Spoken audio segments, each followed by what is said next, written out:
Quarta-feira, 27 de agosto. Andreas Pereira, cada vez mais perto de vestir verde. O volante deve assinar contrato de 4 anos com o Palmeiras nas próximas horas. Transfer no Morumbi. São Paulo é punido pela FIFA e fica impedido de registrar jogadores por dívida com Cerro Porteño. Bahia se mexe em mercado, anuncia João Paulo, goleiro ex-Santos, como reforço até 2026. Mudança no calendário, o CPF antecipa o fim do Brasileirão para 7 de dezembro e coloca a Copa do Brasil depois da Liga. Convocação em trama, o volante Wellington volta com a seleção com Ancelotti, mas sai lesionado pelo Newcastle. Festa rubro-negra do Maracanã, o Flamengo é bicampeão mundial sub-20 após bater o Barcelona nos pênaltis. Já tem data marcada, o sorteio da Copa do Mundo acontece no dia 5 de dezembro. Sofrido, mas com vitória. O Brasil supera a França no tie-break e segue vivo no Mundial de Vôlei. E Carlo Ancelotti chama 9 novidades para jogos da seleção brasileira. Tudo isso e muito mais agora no Hora do Esporte.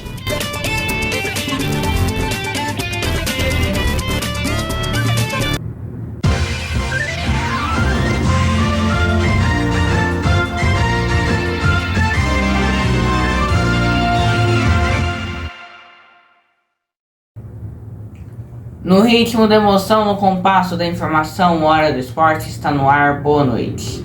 Andreas Pereira está prestes a se tornar jogador do Palmeiras. O clube acertou nesta segunda-feira as últimas pendências com o Fulham. Está na fase de discussão de contratos para finalizar o negócio. A expectativa é que ele assine nas próximas horas seu vínculo por 4 anos. Já alinhado com os empresários de Andreas Pereira, o Palmeiras debatiu um modelo de pagamento com o Fulham. Esta questão está bem avançada após a nova rodada de negociações e as partes tratam da troca de documentos, além da viagem do jogador ao Brasil.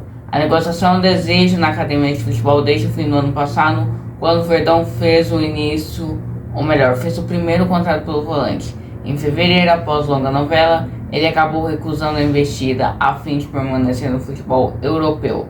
Mas a diminuição de seu espaço no time inglês e o fato de ter só mais um ano de contrato favorece a transferência que ocorresse 6 meses depois da grande novela. O São Paulo sofreu nesta segunda-feira um transfer ban da FIFA por uma dívida referente à contratação do volante Bobadilla.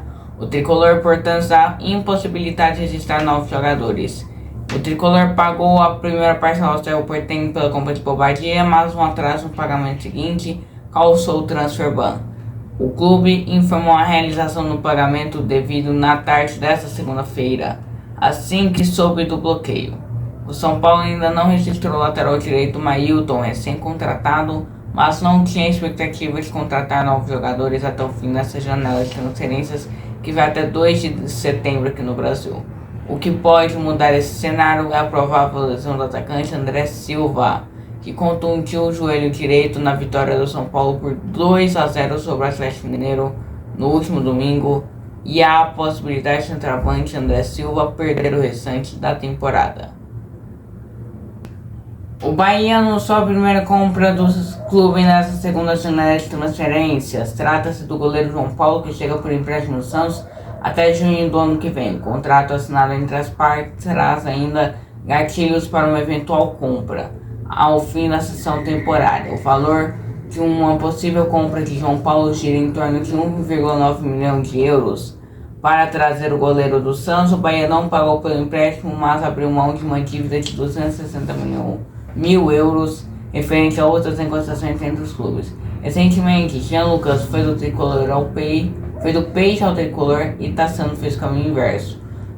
O João Paulo já está em Salvador e pode defender o Bahia no Campeonato Brasileiro e na Copa do Brasil, mas ainda precisa ser registrado pelo clube no boletim informativo diário BID da CBF antes de estrear pelo clube baiano.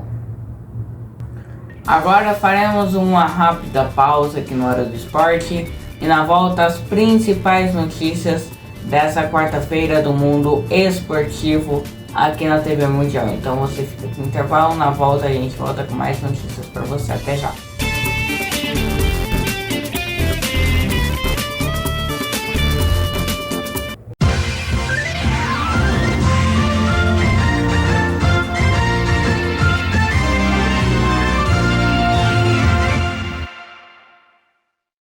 De terça a quinta, as informações da tarde com Caio Teles, no Boa Tarde Mundo, às 13 horas. Toda sexta e sábado, compromisso com a informação no Jornal Mundial, às 21 horas.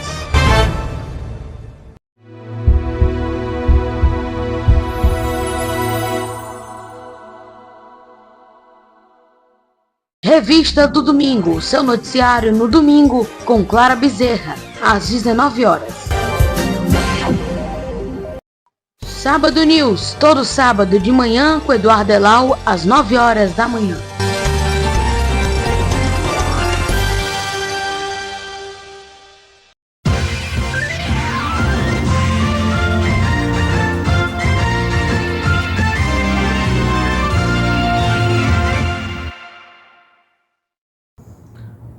O volante Joelinton viveu uma segunda-feira de altos e baixos. No início da tarde, o jogador foi convocado por Carlo Ancelotti para a seleção brasileira, mas pouco tempo depois deixou o jogo do Newcastle com dores e chorando. O clube ainda não deu detalhes sobre a lesão. O meio-campista do Newcastle saiu aos 31 minutos do segundo tempo, no confronto contra o Liverpool, quando o jogo estava 2-1 para os adversários. Joelinton sentiu a coxa mantivida, saiu chorando e foi consolado por Bruno Guimarães, que também foi convocado. Joelinton não era convocado para a seleção desde março. Ainda no comando do Dorivalzinho, ele começou no banco da vitória de 2-1 sobre a Colômbia no Mané Garrincha, mas entrou no decorrer do jogo e foi titular na goleada de 4-1 sofrida pela Argentina. A CBF anunciou mudanças no calendário do futebol brasileiro em 2025. O fim do Brasileirão foi antecipado de 21 de dezembro para o dia 7 do mesmo mês. Assim, as semifinais da Copa do Brasil e semifinais serão disputadas depois do fim do Brasileirão. O torneio de mata-mata terminará no dia 21 de dezembro. Antes das mudanças, a Copa do Brasil acabará em 9 de novembro. A CBF tomou essa decisão para permitir a disputa da Copa Intercontinental por um time brasileiro, caso uma equipe do país conquiste a Libertadores desse ano. O campeão sul-americano vai estrear na competição dia 10 de dezembro contra o Cruz Azul do México em sede a definir pela FIFA. O presidente da FIFA, Gianni Infantino, e o presidente dos Estados Unidos, Donald Trump, se reuniram para definir o dia e a data do sorteio da Copa do Mundo de 2026, que ocorrerá nos Estados Unidos, México e também no Canadá. E a data do sorteio será no dia 5 de dezembro, uma sexta-feira, às 2 horas da tarde. Veja mais na reportagem.